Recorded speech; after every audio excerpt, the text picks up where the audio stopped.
ह्या त्यांच्या मिसेस आहेत. सर प्रॉपर कुठून आलेत सगळ्यांनी व्यवस्थित ऐका आणि रिझल्ट काय हे सांगतील. अमृत ज्यूस फक्त विकायची गोष्ट नाहीये, याच्यामध्ये खूप जबरदस्त रिझल्ट आहेत, ते आपल्याला सर स्वतः सांगतील. Yes sir. नमस्कार, माझं नाव तानाजी पडे. मी भोसरीमधून आलो आहे. मी भोसरीमध्ये राहतो. प्रॉपर मी लातूर शहरचा आहे. जवळपास 6 महिन्यापूर्वी माझा मेहुणा म्हणजे हिचा भाऊ, हिला तोंडाचा कॅन्सर झालेला होता.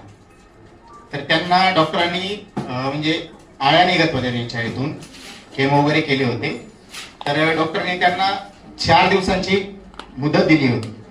त्या अगोदर यांना मी अमृत ज्यूस दिलेलं होतं. तो कोर्स केल्याच्या नंतर एक नॉर्मली 2 बॉटल त्यांनी सांगितल्यापासून मी त्याच्या अगोदरच चालू केलं होतं. चालू असतानाच त्यांनी डॉक्टरना असं सांगितलं होतं की तो हा म्हणजे 4 दिवसाचा आहे. पण त्यांना मी इथून पण सांगितलं होतं की इथं सुंदर मॅडम मार्फत दिलेलं होतं. तर ते त्यांनी विश्वास ठेवून ते घेत राहिल्या आणि आज जवळपास 4 ते 4 महिने होऊन गेले. आज ते एकदम व्यवस्थित आहे. म्हणजे त्यांना कुठलाही आता त्रास नाही. ते गाडीवर फिरतात, जॉब वगैरे करतात. एवढी अमृत ज्यूस मध्ये ताकद आहे. मी मनापासून सांगतो